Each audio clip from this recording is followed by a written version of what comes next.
もしも僕が君の父親だったら君の肩を抱いていってやりたい。君のせいじゃない。君は何も悪くないって。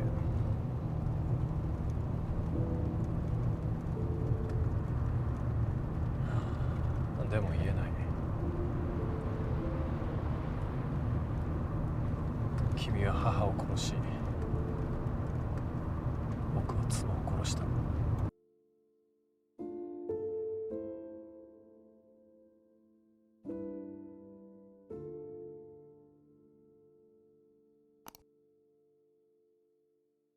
영상 일부에서 존재와 존재가 만나기 위해선 침묵이 필요하다고 했습니다. 침묵함으로써 서로의 몸에서 일어나는 반응을 살피고 그것을 응시하고 경험해 나가는 게 중요하다고 했습니다. 어쩌면 답답할 수 있는 이 지침이 어떻게 존재와 존재가 만나는 경험과 연결될 수 있을까요? 그것은 본질적으로 우리가 신체와 감정으로 소통하는 존재이기 때문입니다. 폴 맥린이 정리한 뇌의 3중 구조 이론을 살펴보면 뇌는 크게 신체 내, 감정 내, 그리고 이성 내로 나뉩니다. 그리고 신체 내와 감정 내의 70%는 이미 출생 당시 발달해 있다고 합니다. 이는 우리가 태어나면서 이성, 즉 언어가 발달하기 이전에 신체와 감정으로 세상과 소통하고 있다는 의미이기도 합니다. 그러나 출생 이후에 습득한 언어라는 도구를 과도하게 사용함으로써 신체와 감정을 인식하는 감수성이 떨어지게 됩니다. 그래서 우선 침묵해야 한다고 말한 것입니다. 언어라는 도구를 통해 스스로를 검열하고 왜곡한 나 자신이 아니라 자연스럽게 흘러나오는 서로의 신체, 감정적 존재를 우선 만날 필요가 있으니까요. 그제야 우리는 서로의 민낯을 만날 수 있는 시작점에 겨우 설 수 있게 되니까요. 사랑하는 아내의 죽음으로 연기에 대한 두려움이 생겨버린 연극 배우 가오쿠. 연극제에 참석한 어느 날 젊은 운전수 미사키를 만나게 됩니다. 그녀는 어머니에 대한 상처와 죄책감을 마음속에 묻어둔 채 살아가는 어딘가 모르게 우울하고 무감각해 보이는 젊은 여성입니다. 상처가 또 다른 상처를 만났습니다. 이들은 서로의 존재를 어떻게 다루어 갈까요? 과연 상처는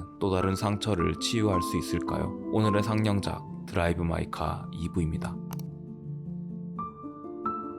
아내를 잃고 2년 후 가오쿠는 히로시마에서 개최되는 한 연극제에 참여하게 됩니다. 그곳에서 바냐 아저씨라는 안톤 체흐프의 희곡을 연출하게 되었죠. 연극제에 참여하는 동안 그는 자신의 차를 운전할 수 없었습니다. 지난 연극제에서 인명사고가 일어나 연극제 기간 동안 예술가 본인이 직접 운전을 하면 안 되는 규정이 생겼기 때문입니다. 때문에 대리 운전기사를 고용하여 거리를 이동해야 했습니다. 그때 미사키를 처음 만나게 됩니다. 그는 탐탁지 않았을 겁니다. 영화에서 언급되진 않지만 원작에서 여성 운전자에 대한 그의 편견과 불편함이 묘사되어 있습니다.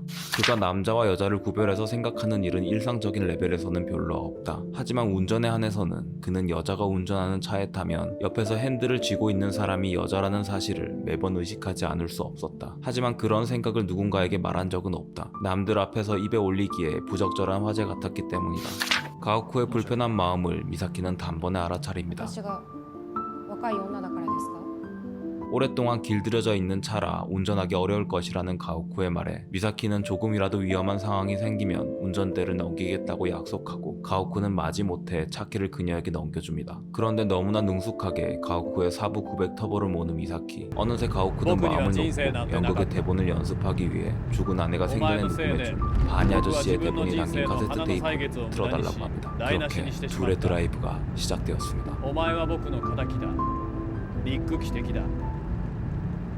희곡 바냐 아저씨는 삶의 비극에 관한 이야기입니다. 주인공 바냐와 그의 조카 소냐가 각각 어떤 비극적인 사건을 경험하게 되고 비록 삶의 비극이 나를 무너뜨릴지라도 묵묵히 오늘의 몫을 살아가야 한다는 어떤 절절한 위로에 관한 이야기입니다. 가오쿠와 미사키 역시 각자만의 비극적인 사건을 경험한 인물로 묘사됩니다. 가오쿠의 경우 사랑하는 아내의 외도를 목격하였고 그것에 대한 어떠한 진실도 확인하지 못한 채 아내가 갑작스레 사망해버리는 사건을 경험했죠. 미사키는 자신이 어머니를 죽였다는 죄책감 속에 살아가고 있었습니다. 그녀는 어머니에게 학대를 당했었습니다. 자신의 이동 편의를 위해 당시 중학생이었던 미사키에게 운전을 가르쳤고 운전을 하다가 그녀 어머니를 깨우는 날에는 흠씬 두들겨 맞았다고 합니다. 그래서 그녀는 맞지 않기 위해 어떠한 험한 도로라도 조용히 차를 모는 법을 익히게 되었다고 합니다. 그럼에도 운전을 가르쳐줄 때 어머니는 상냥했다며 그녀에 대한 따뜻한 느낌을 기억하기도 합니다. 미사키에게 운전은 복잡한 정서를 불러일으키는 행위였을 겁니다. 분명 공포와 두려움이 전제되었겠지만 한편으로 운전을 안락하게 수행했을 때 오는 어머니의 기분 좋은 미묘한 반응들을 읽어내려 노력했을 겁니다. 조건 없는 사랑을 받지 못한 아이들은 부모로부터 사랑받기 위해 그들의 행동에서 사랑을 읽어내려 애쓰기도 하니까요. 그러나 그런 아이의 노력에는 부모에 대한 깊은 미움과 분노가 억압돼 있어 그것이 후에 비뚤어진 형태로 드러나기도 합니다. 미사키는 산사태로 파묻혀 죽어가는 어머니를 방치하게 됩니다. 아니, 사실 실제로 방치했던 것인지 스스로 그렇게 믿어버린 것인지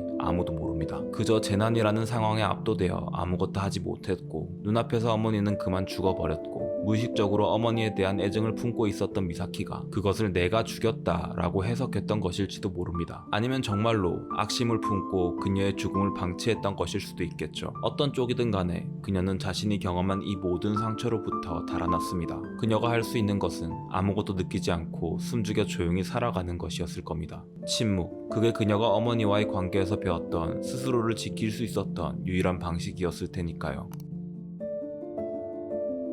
각자 깊은 상처를 아는 두 사람이 자동차라는 좁은 공간에 함께 있습니다. 어쩌면 미사키는 오토와 정반대의 성격을 지닌 인물인 것 같기도 합니다. 오토는 무수한 말로써 자신이 지어낸 이야기를 통해 간접적으로 자신의 욕구를 표현합니다. 가오쿠에게 자신을 알아달라고 끊임없이 외칩니다. 반면 미사키는 침묵합니다. 자신의 감정이나 욕구를 타인에게 수용받으려 애쓰기보다 마치 사랑받길 포기하고 생존만을 위해 숨죽여 살아가는 인물인 것 같습니다. 저는 이 지점에서 가오쿠가 미사키에게 어떤 편안함을 느꼈다고 생각했습니다. 그 역시도 아내의 죽음으로 큰 상처를 입었을 테고 자신의 마음을 꾹 닫고 살아가고 있었을 테니까요. 나아가 가오쿠의 연극 연출 방식을 보면 서로 다른 언어를 사용하는 이국의 배우들이 각자의 언어를 그대로 사용하여 연기를 하도록 하는 특징이 있었습니다. 이는 가오쿠가 입으로 내뱉는 말보다 말 이면에서 일어나는 무언가를 더 중요시하는 인물임을 알 수 있는 대목입니다. 사용하는 언어가 다른 배우들이 자연스럽게 연기를 하려면 상대의 말보다 그 사람의 표정이나 몸짓과 같은 비언어에 좀 더 집중해야 할 테니까요. 오토는 그의 그런 연출 방식을 그닥 좋아하지 않았던 것 같지만요. 결혼 생활을 하면서 오토와 수많은 말을 주고받았을 테지만 사실 가오쿠는 그런 말의 부산스러움을 좋아하진 않았던 것 같습니다. 그런 그에게 미사키의 침묵은 미묘한 편안함과 반가움을 느끼게 했을지도 모르겠습니다.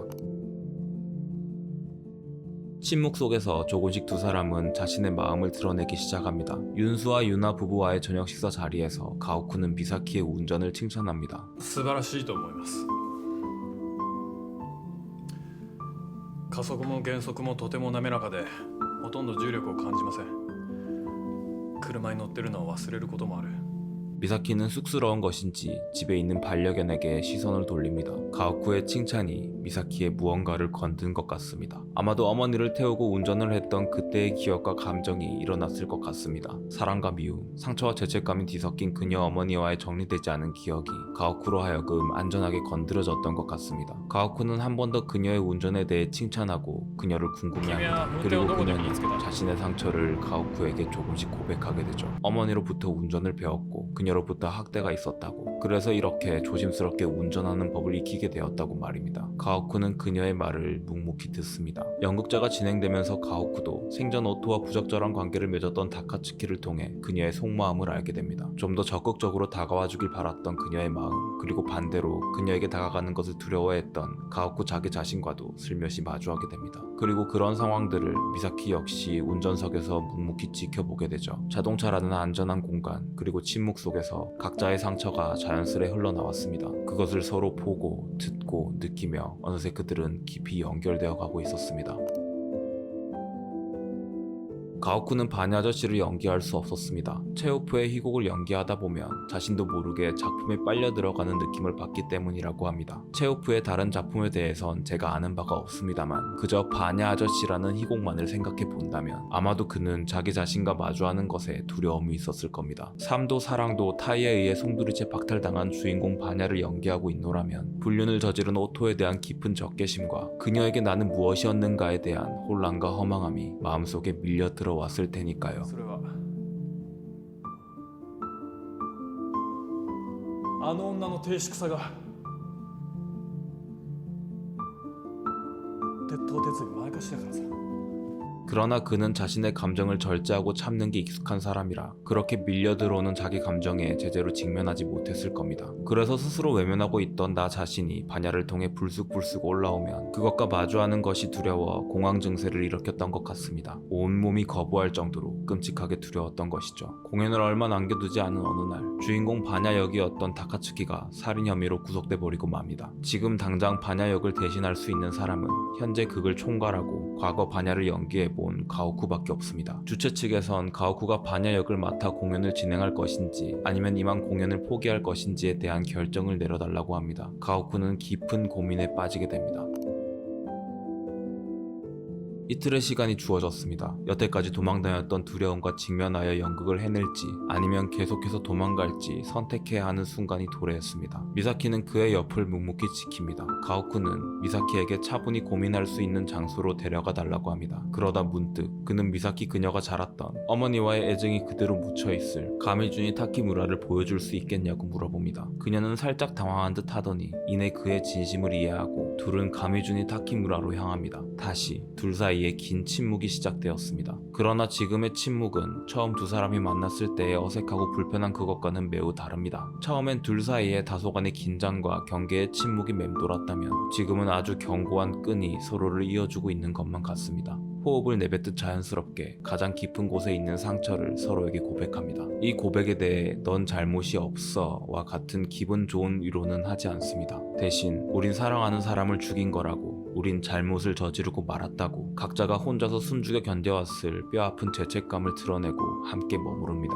둘은 가미준이 타키무라에 당도하고 미사키의 상처가 묻혀있는 그녀가 살았던 집이 있던 장소로 향합니다. 집은 철거되지 않은 채 그대로 눈 속에 파묻혀 있습니다. 미사키는 그곳을 바라보며 사치라는 어머니의 또 다른 자아에 대해 이야기합니다. 자신의 유일한 친구였고 실제로 정신병을 앓고 있었던 건지 연기였는지는 모르겠으나 어느 쪽이든 사치라는 존재는 자신을 향한 어머니의 진심이었을 거라고, 나는 그런 어머니를 죽여버린 거라고 얘기합니다. 미사키의 손을 잡아주려는 가오쿠에게 그녀는 손이 더럽다며 주저합니다. 汚いですよ 마치 난 어머니를 살해한 부정한 여자예요 라고 말하는 것만 같습니다. 가오쿠는 주저하지 않고 그녀의 손을 잡아 서로 마주섭니다. 그리고 이번엔 가오쿠 그의 상처에 대해 이야기하죠. 나는 제대로 상처받았어야 했다고, 오토의 부정을 힘껏 원망하고 그녀의 마음에 귀를 기울이지 않은 것에 진심으로 사과했어야 했다고 말입니다. 그리고 서로 꼭 끌어안고 서로의 상처를 보듬습니다. 그리고 마침내 가오쿠는 반야 아저씨를 연기하게 됩니다.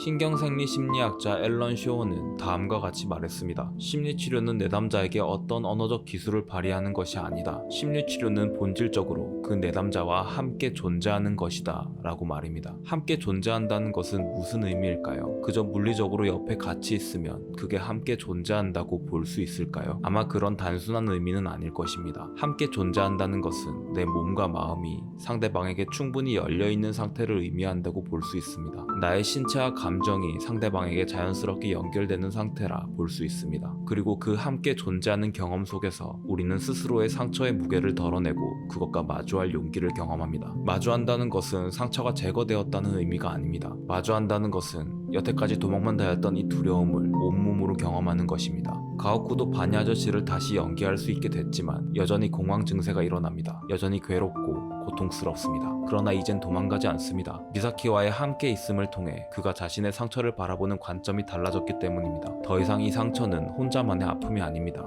우리의 아픔이 되었고 당분간은 무척 고통스러울 테지만 분명 이 아픔의 정도는 앞으로 서서히 옅어질 것입니다. 어쩌면 인생의 본질은 어떻게 행복을 추구할 것이냐가 아니라 어떻게 고통을 다루어 갈 것인가에 좀 더 가까울지도 모릅니다. 삶은 필연히 내게 시련을 주고 우리는 덤덤히 그것과 마주하는 법을 배워야겠지요. 서로의 마음을 나눌 줄 알아야 합니다. 서로의 심연에 잠들어 있는 통증을 들여다볼 줄 알아야 합니다. 그 통증을 바라보는 것이 두려워 이런저런 말로 자신을 포장하기보다 그 포장재를 한꺼풀씩 벗겨낼 수 있는 그러한 벗겨냄이 서로에게 허용될 수 있는 관계가 여러분에게 있었으면 좋겠습니다. 그때 진정한 의미에서 치유가 일어날 거라 믿습니다. 오늘도 힘겹게 하루를 살아낸 여러분을 진심으로 응원하겠습니다. 이상 심리상담사가 영화를 보는 관점 상영관이었습니다.